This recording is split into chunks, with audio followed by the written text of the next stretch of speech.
Johannes, Karen Harch, pilot Jack Rulin in Skycam 16, Chief Meteorologist Tom Clark, and Joe Zone on sports. This is Newswatch 16. Good evening. A Wyoming County cheese company wants to go back into business. Scheps Cheese, which is under indictment for fraud, wants the okay from the federal bankruptcy court to start making cheese again. If that happens, the plant could be reopened as early as next year. Many area dairy farmers lost a lot of money when Scheps went out of business. Newswatch 16's Dan Fiorucci talked with some of them today. The last time anyone checked, the Scheps company owed out over $12 million. Much of it to farmers like Tom and Bob Murray, who sent the cheese processor tons of milk and got $50,000 worth of rubber checks in return. But you've been through a ringer. You've been through a tough time. Yeah, it's hadn't been fun. It doesn't seem real that somebody can come in and do that much damage in such short a time. But despite the fact that the Murray brothers have been hurt so badly by Scheps, they don't mind the news that the processor may soon be back in business and that the Scheps brothers may be part of the reorganized company. It's hard to tell. I think when they started, their intentions were good. Why do some farmers seem to favor a reorganization of Scheps? Because right now there are only 3 cheese processing co-ops serving this part of northern Pennsylvania. And the addition of a 4th processor would stimulate competition and benefit farmers. You need a cheese processor. We need some processing of our milk so that we can sell it and not have such a surplus. And so it seems, despite the $12 million in bad debts, despite the huge financial losses Scheps has caused for hundreds of farmers, the reopening of this Scheps plant wouldn't be an entirely unwelcome event. That is, so long as this time around, the company is run right. Dan Fiorucci, Newswatch 16, Lemon Village. Who's going to buy the tracks and what will they be used for? That's what a number of officials are talking over right now in Scranton. The city of Scranton wants to buy a set of train tracks behind the Erie-Lackawanna train station and use the track for the Steamtown, USA excursion. Monroe County wants to buy another set of tracks at E&L, sell it to a private operator, and allow it to be used for freight. Right now, Conrail owns all of the tracks, and Scranton doesn't want any other plans to interfere with the Steamtown project. Everyone involved in the controversy is trying to work out a happy solution to the train track problems. Coming up next on Newswatch 16, an R2-D2 that's into teaching kids about computers. Plus, we'll go on the Pennsylvania Road to visit the circus of the past. Hi, I'm Jane Adamizio. And I'm Chad Booth. Tonight, PM Magazine will be overlooking the city of Scranton. On our show, we'll be visiting with a Fall Guy's bumbling sidekick, and we'll find out what makes him the smartest klutz in Hollywood. Then, she was the most popular pinup of World War II. See how Betty Grable still lives in the home and heart of her biggest fans. And we'll travel to Japan to find out how they turn ordinary ice into works of art. That's tonight at 7 on wnep-tv 16. Tons of food. That's what's being distributed in Wilkes-Barre to needy families. All of this food was collected yesterday by local clergy. Today, workers at the Luzerne County Commission on Economic Opportunity were busy packing all the food. It will be given out to families from the Wyoming Valley. Half of the food will be distributed by the CEO. The other half will make a part of the Salvation Army's holiday food program for the needy. As I said, it's something that we are very thankful that the churches are participating in, or else we wouldn't be able to help these people. This at 211 South Main Street in Wilkes-Barre. They're playing games at one school in Northumberland County, and their playmate is Topo the Robot. Newswatch 16's Craig Stevens reports Topo's not only fun, he's also a teaching tool. He's only 3 feet tall and looks like he came straight from Star Wars. Gifted students at the Watsontown Elementary School are learning computer skills from him. He's Topo, one of 2 robots the school district bought for $400 each. Kids can make him go in any direction with a joystick, or they can write a complete computer program that translates into a series of movements Topo will perform. Well, we're learning how to put things on discs, and we're learning how to play them again and replay them. You're learning more about computers than you thought you would? Yeah. The whole idea behind Topo is to get the kids to want to learn, and it's working. Learning should be fun for everyone, and I think.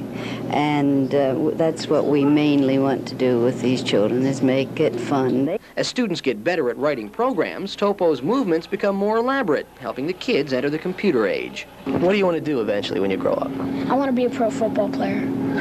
How's this going to help you? I don't know. But that's all I want to do right now. I might change my mind. Thank you. You know, thanks to Topo and what the kids are learning from them, they may someday be our future doctors, lawyers, and even football players. Craig Stevens, Newswatch 16, Watsontown.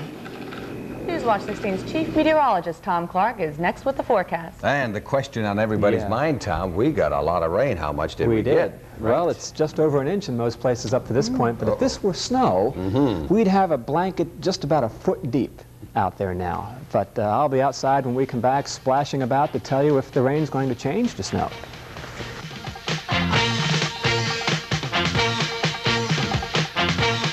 In order to reduce the danger of a Christmas tree house fire, here's Manny Gordon's Christmas tree solution. First, cut 1 inch or so off the bottom of the tree at an angle. Then place the tree in 1 gallon of warm water, 2 cups of a light corn syrup, 4 teaspoons of a household bleach. I feel like Chef Tell here. Replenish as needed.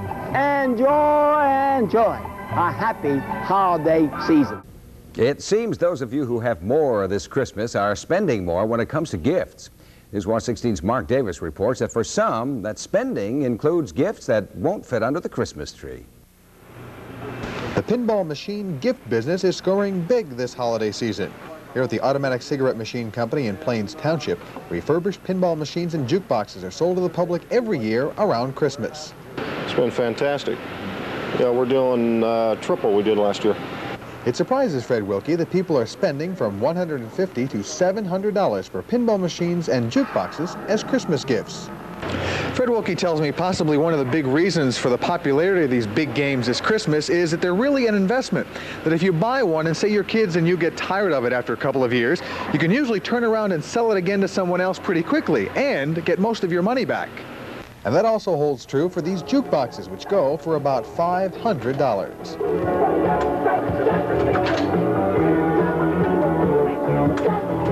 The Kwiatkowski family in Larksville has a big gift for their rec room this Christmas. It's a jukebox Gene Kwiatkowski calls an investment. Oh, it's definitely different. I mean, not too many people are going to get a jukebox this Christmas, but we did get it. We couldn't even resist keeping it until Christmas either. We gave it to them early because we were very excited about it ourselves. The excitement last year came from this pinball machine. You see, the Kwiatkowski family is used to getting gifts that are too big for under the tree. Mark Davis, Newswatch 16, Clarksville. Well, all the rain that we're having, it's got to be causing some problems. Not only for you, Tom, you're getting wet, but any flooding around. In low-lying areas and poor drainage areas, Karen, there is some minor flooding happening right now. Some streets are flooding up at some intersections, and in this backyard it looks like a swamp right now. Puddles everywhere, and no wonder. 1.3 inches of rain has fallen up to this point, and as you can hear, it is still coming down. Let's look at the Newswatch 16 holiday house for tonight. We're going out to Scranton, Lycoming County. Take a look at that place there. It belongs to Mary Horn, and she lives at 125 Union Avenue in Williamsport. And I don't know about you, but that looks like a Christmas card to me. A real pretty sight there out in Williamsport. Nice wreath on the door there. Temperature in this backyard standing at 40 degrees. The humidity at 90%, the wind northwest at 13, and the barometer is rising just a bit now, 29.96. The high today was 41, the low last night 31, records 65 and 3 above back in 1962. Let's go to radar quickly, the 30-mile scan. Let's bring in the interstates. Interstates 80 and 81 there they are, crossing the view. Sort of a blind spot here in the radar sight, but look at all the green and some spots of red showing up in and around the Wilkes-Barre, Scranton area, especially from Wilkes-Barre on south towards Hazleton. Some very heavy rain falling now, as indicated on radar, and it's moving towards the north. So a good bit of rain left over for the next 3 and 4 hours over northeastern Pennsylvania, and some of it quite heavy and steady.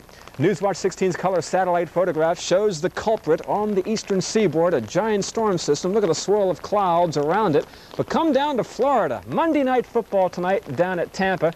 You can see it here on Channel 16, and the weather will be dry. Game time temperature about 57 degrees in Tampa this evening.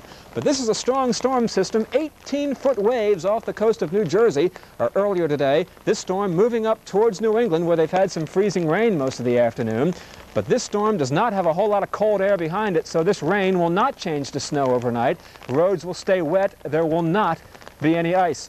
But there will be some minor flooding as this heavy rain pattern moves slowly up towards the northeast. Frigid temperatures. The high today in Grand Forks, North Dakota, was only 7 above after a morning low of 12 below. Now, another storm system developing here will be moving up towards Pennsylvania. More rain coming on Thursday. Not snow, rain.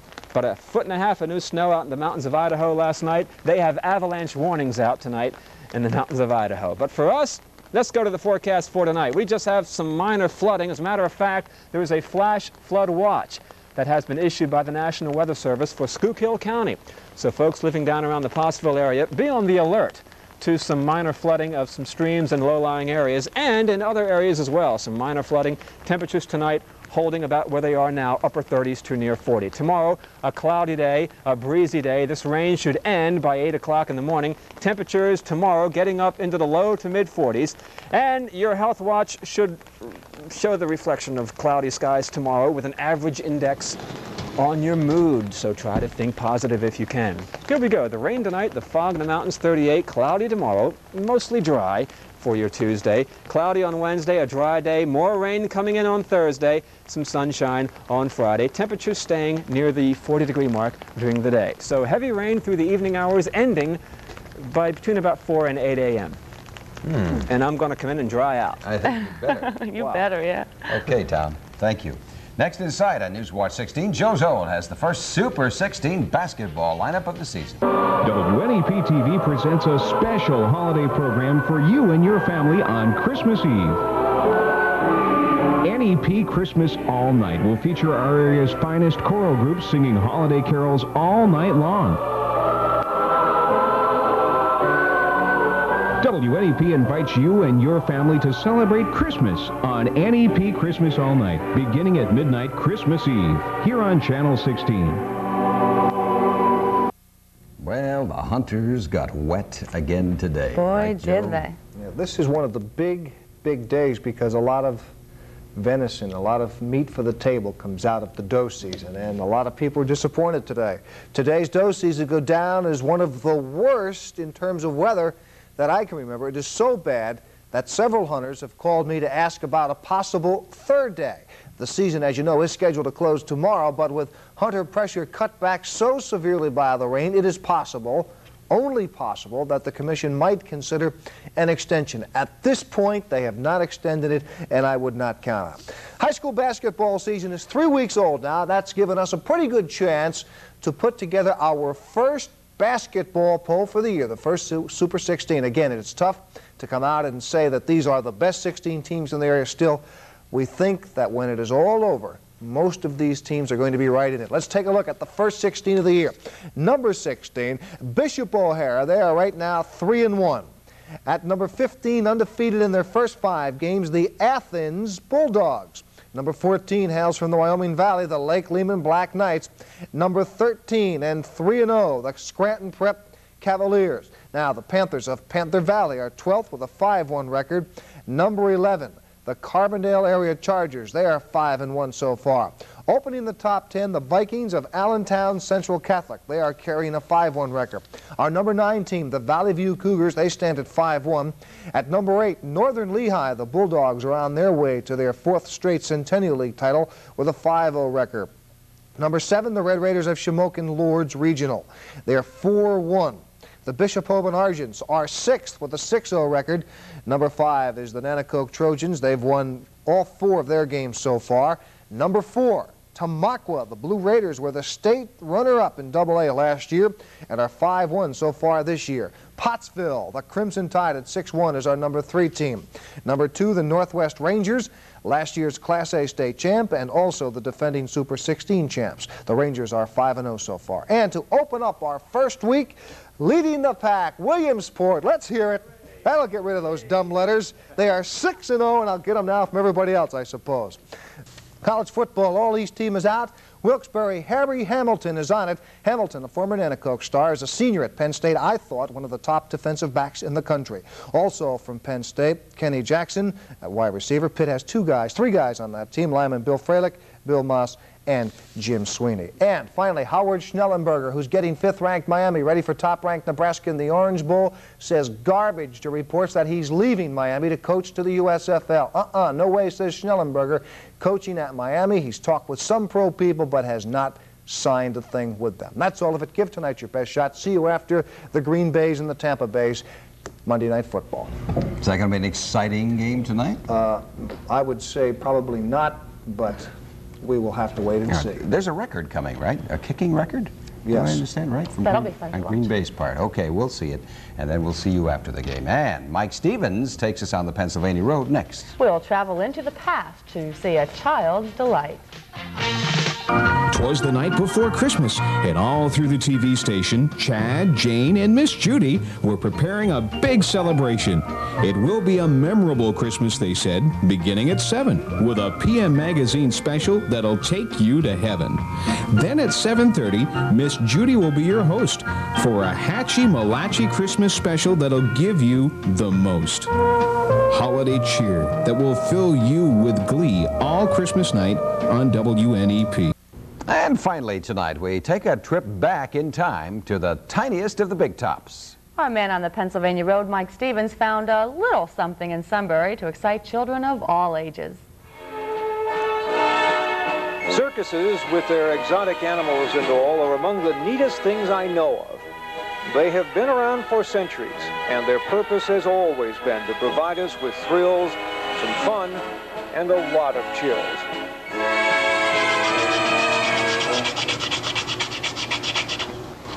Art Winters remembers the days when the circus rolled into town on horse-drawn wagons. If he has anything to do with it, we'll all know what that time was like. Whenever a circus would come to town, why, I'd be down there in the morning when the dew was on the grass watching them unload and setting up, and it just became quite a natural hobby with me to hang around and see the circuses as much as I could. So the circus wagons of old are alive and well in Art's basement.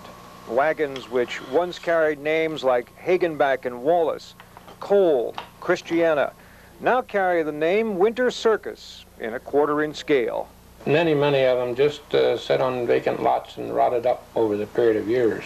They cost a fortune to build, and a lot of them had a lot of hand-carved wooden figures on, and it was a shame for them. Wagons of all shapes and sizes come together here, miniature parts, making up an era. This is a steam boiler wagon, which will generate steam for the dishwashing, for the cookhouse, and the commissary department.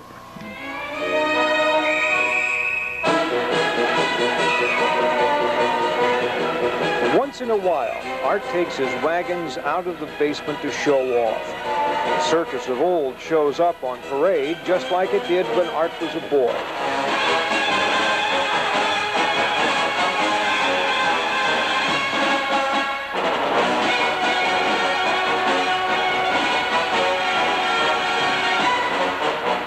The circus was more or less of a tradition. When spring came and the circuses came to town, and people always flocked to the circus lot or downtown to see the parade and then to the lot. And it was just something to look for every spring for the circuses. With Art, every day is Circus Day, a chance to see what it was like when the wagons rolled in on metal-covered wheels, carrying the makings of another thrilling show. We'll not see the likes of it again. I'm Mike Stevens, Newswatch 16, on the Pennsylvania Road in Sunbury. And that's Newswatch 16 for this Monday. Be sure to join us tonight on The Update when we'll see the true spirit of Christmas in action. World News Tonight is next with a story of more problems overseas. We'll be back tonight after that Green Bay-Tampa Bay game. Thanks for joining us. Enjoy your evening.